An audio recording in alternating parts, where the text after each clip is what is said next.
আওয়ামী লীগ নামাজ পড়ে বলে কি বিএনপি নামাজ পড়বে না? আওয়ামী লীগ পূজা করে বলে কি বিএনপি পূজা করবে না?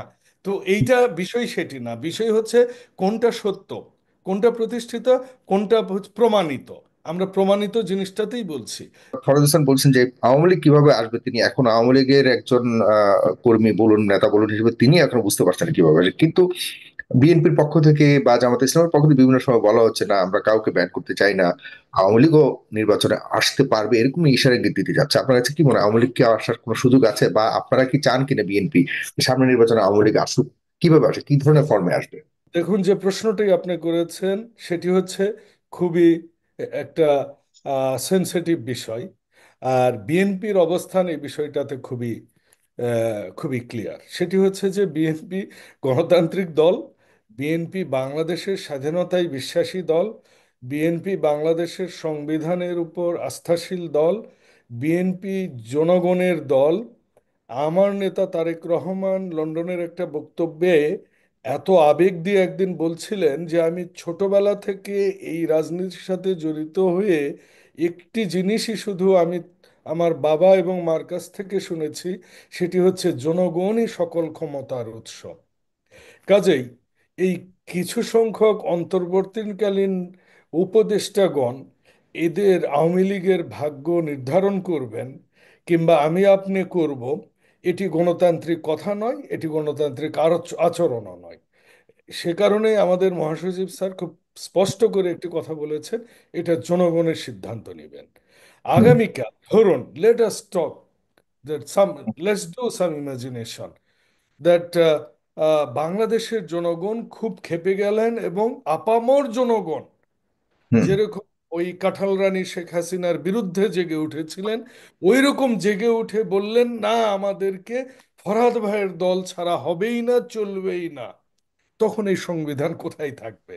তাই না?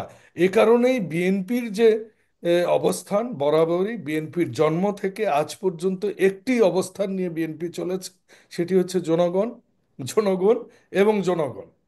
এর বাইরে কোনো কথা আমরা বলতে চাই না। হুম। দ্বিতীয় যে কথাটি, সেটি হচ্ছে যে আপনি বলেছেন সংস্কার।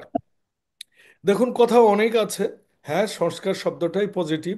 আবার আমরা 111-এ দেখেছি সংস্কারবাদীরা কারা, এবং সেই সংস্কারবাদী হওয়াটা একটা অপমানজনক, ঘৃণিত সমাজের মানুষ হিসেবে প্রতিষ্ঠিত হয়েছিলেন। কাজে সংস্কার শব্দটা ধন্যাত্মক শব্দকেও অনেক সময় ঋণাত্মক চলে আসে। আমি আশা করব সেরকমটা হবে না।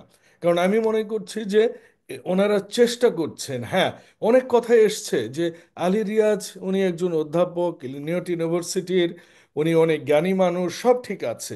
উনি কি বাংলাদেশের একটা কৃষকের ব্যথা উনি বুঝতে পারেন? তার কি চাওয়া কি পাওয়া? বাংলাদেশে একজন প্রান্তিক কৃষক কি প্রবলেমে আছে উনি কি জানেন? ওনার ওনার কি ডিকশনারিতে এটি আছে যে একটা হাই স্কুলের শিক্ষকের বেতন এখন 12,500 টাকা, আর ঢাকা শহরে একটা ড্রাইভার চালাইতে সেই ড্রাইভারকে বেতন দিতে হয় সব মিলে 30,000 টাকা? সংস্কার আপনি কোথায় করবেন? কাজেই উনি যে সংস্কারগুলোর কথা বলছেন, তার চেয়ে আমার মনে হয় সর্বাগ্রে যেটি প্রয়োজন, সেটি আমার কাছে মনে হয়েছে যে আমাদের ভোটার তালিকার সংস্কার, যেটা নিয়ে সব সময় কথা উঠেছে। একজন ভোটারও যদি ভোট দিতে যে বলেন আমার ভোটটা আমি দিতে পারিনি, আমি মনে করি সেটি সংস্কার হবে না। কাজেই সংস্কার ব্যবস্থায় এমন ব্যবস্থা করতে হবে যাতে করে কোনো নির্বাচনই পক্ষপাতের সম্মুখীন না হয়। সংস্কার ব্যবস্থাটা এমন করতে হবে যাতে করে জনপ্রতিনিধিগুলো যখন নির্বাচিত হয়, জনগণের প্রতি তাদের দায়বদ্ধতা থাকে। সংস্কারটা এমনভাবে করতে হবে যাতে ভোট যেন কালো টাকার হুম। এবং আওয়ামীরা যারা ওই কোটি কোটি টাকা নিয়ে বসে আছে গদির উপর, তাদের হুম। দ্বারা যেন ভোট নিয়ন্ত্রিত হয় না, সেরকম নির্বাচন ব্যবস্থা পরিবর্তন করতে হবে। আর জনগণের কাছে এই ট্রায়াল অ্যান্ড এরর মেথডের বাইরে গিয়ে যদি আপনি হুটহাট করে এই গণতন্ত্রই বলেন, আর হ্যাঁ, প্রজাতন্ত্র শব্দটা শুনতে অবশ্যই খারাপ লাগে, কেন আমরা প্রজা হব আর কেউ রাজা হবে, যেটা আমরা গণতন্ত্রের বিপরীত কথা। নাম আপনি যেটিই বলেন না কেন, লাউ বলেন আর কদু বলেন, ওটা তো আপনি তরকারি করেই খেতে হবে। বড়জোর খুব সস্তা যখন হয়ে যায় তখন আপনি গাভীকে খাওয়াতে পারেন, কিন্তু লাউ তো কাটতেই হবে। কিন্তু যারা লাউ কাটবেন তাদেরকে তো বুঝতে হবে যে আমি কিভাবে কাটবো, এটার কি কি আমি ব্যবহার করব। কাজেই আমার কাছে ওইটি খুব গুরুত্বপূর্ণ নয়। আমার কাছে যেটি সবচেয়ে গুরুত্বপূর্ণ মনে হয়েছে সেটি হচ্ছে যে এতদিন পর 53 বছর পরে এসে বাংলাদেশ জাতীয়তাবাদী দলের প্রতিষ্ঠাতা আহ, হুম। আহ, স্বাধীনতার ঘোষক শহীদ প্রেসিডেন্ট জিয়াউর রহমানের দেয়া সেই বাংলাদেশি জাতীয়তাবাদটা সংবিধানে আসতেছে, যেটি আসলে এর আগেই সেই আদালত দ্বারাই প্রতিষ্ঠিত ছিল। এটিকে আওয়ামী এবং সেই ভারতীয় মিডিয়ারা জোর করে এক প্রকারের বাঙালি জাতীয়তাবাদ আমাদের মধ্যে চাপিয়ে দেবার একটা অপচেষ্টা করে গেছেন। কারণ হুম। আমাদের বাংলাদেশের সবচেয়ে বিউটি হচ্ছে আমরা সবাই বাংলায় কথা বলি। এখানে হুম। কেউ হিন্দু আছেন, কেউ মুসলমান আছেন, কেউ খ্রিস্টান আছেন, কেউ এখানে বৌদ্ধ আছে, হুম। কেউ এখানে অনেক ধর্মের সমন্বয় এখানে আছে। কিন্তু তার মানে কেউ হবে আদিবাসী, কেউ হবে পাহান, কেউ হবে হিন্দু, কেউ হবে ক্ষুদ্র, সরি কেউ হবে বৈশ্য। হুম। এটা তো হতে পারে না। দেখেন এবারের বাংলাদেশকে নিয়ে ভারতীয় মিডিয়া যে একটা ব্যাপক রকমের অপপ্রচার চালিয়েছে। আমি আমার বিভিন্ন জনসভায় আমার হিন্দু ভাইদের এবং দেশের সমগ্র দেশের সমস্ত হিন্দু ভাইদের প্রতি কৃতজ্ঞতা জানিয়েছি আমি, বিভিন্ন টক শোতেও, যে তারা যেভাবে এই দেশকে ধারণ করেছে, মনে হয়েছে হ্যাঁ আমরা আসলে ঐক্যবদ্ধ। কিছু ছিটে ফোটা একটা ব্যক্তি বিশেষে দু চারটা কেস এগুলো হতে পারে, কিন্তু হুম। আমি তো 10টা বছর ভারতের থেকে যেটা আমি দেখেছি যে সবচেয়ে বড় প্রবলেম হচ্ছে বাংলাদেশের মিডিয়াটা ভারতীয় মিডিয়ায় নাই। হুম। আপনি চেন্নাইয়ে বসে বাংলাদেশের হুমায়ুন ফরিদির নাটক তারা দেখতে পারেন, আফজল আফজাল আহমেদের তারা নাটক দেখতে পারেন না। এটাই হুম। বাস্তবতা। তো কাজে আমাদের সম্পর্কে তাদের কোনো ধারণা নেই। 2005 সালে আমি যখন ট্রান্সফার হয়ে দিল্লিতে যাই, ব্যাংকে ব্যাংক অ্যাকাউন্ট খুলতে গিয়েছি, বলে আপনি কি ভিসা নিয়ে এসেছেন? আমি বললাম, is there any other way to enter to India? So তাদের ধারণা হচ্ছে আমরা না খেয়ে থাকি। তাদের ধারণা হচ্ছে আমরা বোরখা পরা জাতি, আমাদের মেয়েরা একদম হিজাব পরে, হ্যাঁ অফকোর্স যার যেটা স্বাধীনতা।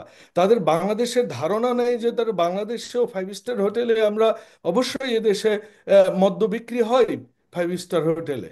তাদের ধারণা হচ্ছে এখানে তালেবানি শাসন আমল চলে। এই হুম। হচ্ছে ভারতীয় মিডিয়ার সাথে আমাদের আমাদের মিডিয়াগুলোকে এখন পর্যন্ত আমরা ভারতে এগুলো প্রচার করতে পারিনি। আমরা ভারতে বসে বাংলাদেশের টিভি কিন্তু দেখতে পারিনি। এটাই বাস্তবতা। কাজে ওই দেশের সাংবাদিককেও আপনি দায়ী করতে পারবেন না।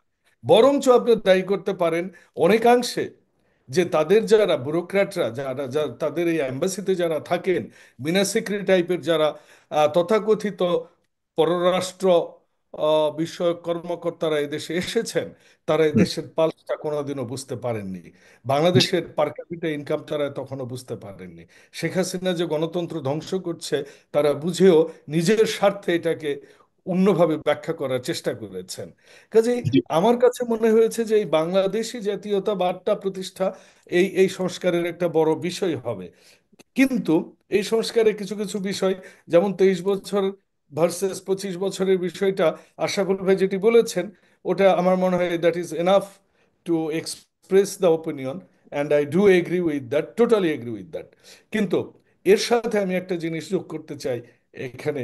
তারা যে বলছে উচ্চ কক্ষে, দেখুন এই সংস্কারের কথা 2023 সালের জুন মাসে জনাব তারেক রহমান বিএনপি এবং অন্যান্য যারা যুগপৎ আন্দোলন করেছে তাদেরকে নিয়ে এই 31 দফাটা করেছে। কোনো একটি মিডিয়া, সাগর ভাই আপনিও করেননি, হুম। যে বিএনপির 31 দফা নিয়ে একটা আলোচনা কেন হয়নি। করেছি।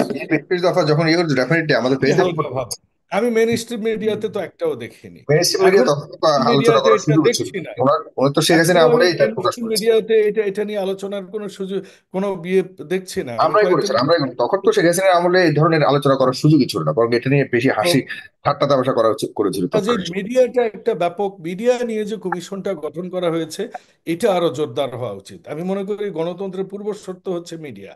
এবং সংবিধানে মিডিয়া নিয়ে আমার মনে হয় কিছু আমাদেরকে যতই ওই মুখে বলি মুখ স্বাধীনতা, বিষয় হচ্ছে কি দেখেন, আমি যদি, আপনিও মুসলমান সাগর ভাই, আমিও মুসলমান, এখন আপনিও যে কোরআন শরীফ পড়েন আমিও ওই কোরআন শরীফ পড়ি, হুম। কিংবা আপনি যে আল্লাহকে মানেন আমি ওই আল্লাহকে মানি, কিন্তু হুম। আপনি নামাজ আসরের পড়লেন কিনা, আমি পড়লাম কিনা, সেটার তো ডিফারেন্স হতেই পারে। কোরআন শরীফ তো আপনিও মানেন আমিও মানি, কিন্তু হুম। বাস্তব অর্থ হচ্ছে আমরা কে কোনটা ফলো করি। কাজে আপনি সংবিধান করে কতটুকু সংস্কার করতে পারবেন, যতক্ষণ না পর্যন্ত এদেশের কিছু বেসিক জিনিস সংস্কার হয়। সেই জি। বেসিক জিনিসগুলো কিন্তু এখানে সংবিধানে ইনসার্টেড হওয়া প্রয়োজন বলে আমি মনে করি। তার মধ্যে অন্যতম হচ্ছে মিডিয়া স্বাধীনতা এবং মিডিয়ার যে যে যে মিডিয়ার স্বাধীনতা অবস্থান। হবে এবং এটা নিয়েই আমাদের ফাইট হবে সামনের সময়। মিডিয়াকে আরেকটা কেউ দমিয়ে সর্বশেষ রাখতে পারবে না, সংস্কার নিয়ে বাধা আমি দিতে কথা পারবে না। বলবো। শেষ করতে হবে, একদম শেষ করতে হবে। সংখ্যানুপাতিক আমি একটু বলতে চাই এই বিষয়টা নিয়ে। দেখুন, জি, আমাদের আসছি। 31 দফায় আছে, আমাদের 31 দফায় আছে সংখ্যানুপাতিকটা হচ্ছে এটা আমরা না, দ্বিপক্ষে সংখ্যানুপাতিক ভাবে তো মানে এরকম বলেন, সমাজে, সংখ্যানুপাতিক হারে উচ্চ হ্যাঁ কক্ষে সেটাই উচ্চ বলছি, কক্ষের সদস্যদেরকে সংখ্যানুপাতিক হারে ইয়ে করা হবে, কিন্তু হ্যাঁ, ইলেকশন সংখ্যানুপাতিক হার ভাবে হবে এটা বলা হয়নি তো এখানে। না, তারা বলছেন যে ওই অনুপাতেই উচ্চ কক্ষে এটা আর ফিল আপ উচ্চ করা হবে। কক্ষে, উচ্চ কক্ষে ধরেন ধরেন আপনার আমি এতজন আমি এমপি আছে উচ্চকক্ষের তা কথা আপনি, বলছি। আর হ্যাঁ উচ্চ, বিএনপি বলছে যে আমরা উচ্চকক্ষে আমরা তাদেরকেই নিব যারা একই সমাজে, জিনিস একই জিনিস, তারা এটাও প্রস্তাবের মধ্যে রাখা একই হয়েছে। জিনিস না, যখনই আপনি সংখ্যানুপাতিক আনবেন তখন আমার পছন্দ হবে সাগর ভাইকে, কিন্তু না না, সাগর ভাই এটা হয়তো বলেছে বা ভালো দুই ভাবে, হবে। দুই ভাবে হবে। সংখ্যানুপাতিক ভাবে হবে, দলীয় ভাবে 50 ভাগ দিতে পারবে দলগুলো, আর নির্দলীয় ভাবে দিতে হবে 50 ভাগ। মানে ধরেন আপনি উচ্চকক্ষের যদি 100 জনকে রাখা হয়, সেখানে বিএনপির যদি তাদের ভাগে পড়ে 30 জনের কথা, তাহলে 30 জনের মধ্যে 15 জনকে তারা দিতে পারবে তাদের দলীয় বিবেচনা, যারা রাজনীতি করছে এরকম ফিগার। ইউ আর আর কারেক্ট। নির্দলীয়, সম্পূর্ণ নির্দলীয় ফিগার দিতে হবে আরো 15 জনকে, সাগর এভাবেই। ভাই, আমি আমি আমি ওই জায়গাতেই আসছিলাম, ওই জায়গাতে। কিন্তু আমাদের 31 দফায় আমরা বলছি যে সমাজে প্রতিষ্ঠিত মানুষদেরকে সেখানে আমরা নিব। এটি কিন্তু আপনি ব্রিটেনে বলেন বা আমেরিকায় বলেন বা ভারতে বলেন সেটি আছে। আর আপনি যেটি বলছেন ওটা বড় জোর হয়তো নেপালে আছে। তো আমরা সবকিছুকে আমেরিকাকে ফলো করি, আমরা ব্র্যান্ড করি, আমেরিকান ব্র্যান্ড গায়ে দিলে খুব নিজেকে উচ্চ বর্ণ মনে করি, কিন্তু হুম। যখন আমরা এইসবে যাই তখন আমরা কিন্তু নেপালকে ফলো করি। কাজে আমার এই সংস্কার নিয়ে অনেক প্রকারের কথা আছে। সবশেষ কথা যেটি সেটা হচ্ছে ফরহাদ ভাই বলেই দিয়েছেন যে সংস্কার আপনি যেটি করেন, 111-এ অনেকগুলো সংস্কারের কিন্তু প্রস্তাবনা এসেছিল, হুম। কিন্তু সেই সংস্কারগুলোর মধ্যে কয়টা এসে আইনে পরিণত হয়েছে, কতগুলো বাদ দিয়েছে, এটা আপনারা সবাই জানেন। কাজেই আমার মনে হয় এগুলা কোনো কিছু সংস্কারের সর্বাগ্রে যে সংস্কারটির প্রয়োজন এটা হচ্ছে নির্বাচন ব্যবস্থার দ্রুত সংস্কার করে নির্বাচন দেয়া। তার মানে এই না যে এখন আওয়ামী লীগকেও এটা বলছে বিএনপিও এটা বলছে। আওয়ামী লীগ নামাজ পড়ে বলে কি বিএনপি নামাজ পড়বে না? আওয়ামী লীগ পূজা করে বলে কি বিএনপি পূজা করবে না? তো এইটা বিষয় সেটি না, বিষয় হচ্ছে কোনটা সত্য, কোনটা প্রতিষ্ঠিত, কোনটা প্রমাণিত। আমরা প্রমাণিত জিনিসটাতেই বলছি যে ইন্টেরিয়ম গভর্নমেন্ট দ্রুত ভোটার তালিকা এবং ভোটের ব্যবস্থা এবং যারা এই ভোট প্রক্রিয়ার সাথে জড়িত যেসব প্রশাসনিক সংস্কার সেটি দ্রুত করে আমার মনে হয় নির্বাচনের দিকে আগে গেলেই সেটি হবে সবচেয়ে বড় সংস্কার। ধন্যবাদ।